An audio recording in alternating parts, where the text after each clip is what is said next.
and sustainability. In community work, burnout is common when boundaries aren't established.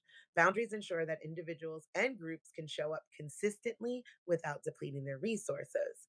As an example, a community organized limits the number of meetings they attend each week to protect their mental health, ensuring they can sustain long term activism. I am a huge proponent of sustainability in all things, and you have to have longevity in activism. This is hundreds, thousands of years even people have been trying and fighting against systems of oppression, right?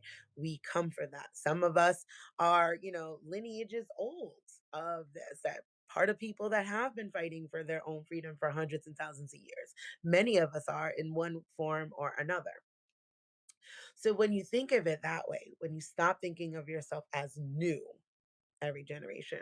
When you think of yourself as connected to these people that have been going through this and fighting against that, you start seeing how long it really, really takes. Even if you just go from one or two generations, look at how long it's going to take.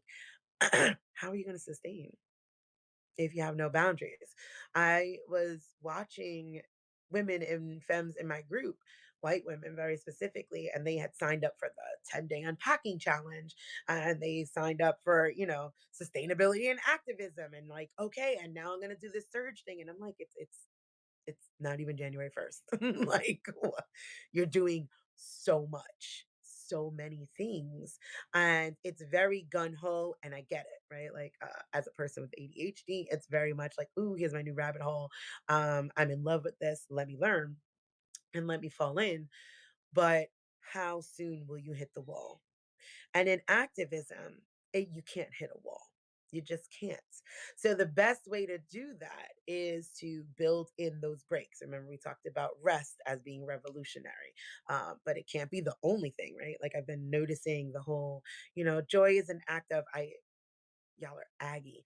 Joy is an act of resistance, but it can't be the only resistance. Like, what?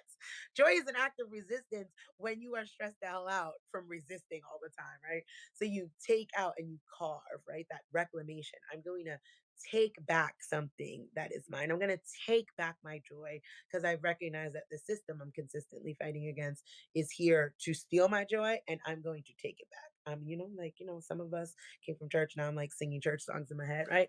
Everything that the devil stole, God's giving it back to me. Uh, so like it's that reclamation, right? Like, and it has to be built in, or you will burn out. Even with this, right? I try to stay at the 30 minutes so it doesn't go on and on and feel like it's never ending, because I could do this and sit for 2 and 3 hours every day with you guys, but you would burn the fuck out. Some people will burn out with 30 minutes a day. It's a lot to show up every day. What are you doing for your aftercare? Again, aftercare is super important in this sort of work. When you recognize it's grief work, when you recognize it's trauma work, what are we doing to sustain ourselves? What are we doing? Before I even got on the live, this morning was a hectic morning. I laid down for about 20 minutes and just regulated, chilled, scrolled through some Insta posts for fun and pretty pictures of, cats and dogs and shit. That's my sustainability before I get up and I come and show up for you guys and start running to doctor's appointments for children. Two, boundaries create clarity and reduce harm. We are always seeking harm reduction in all of the things, right? Harm reduction, how can that happen?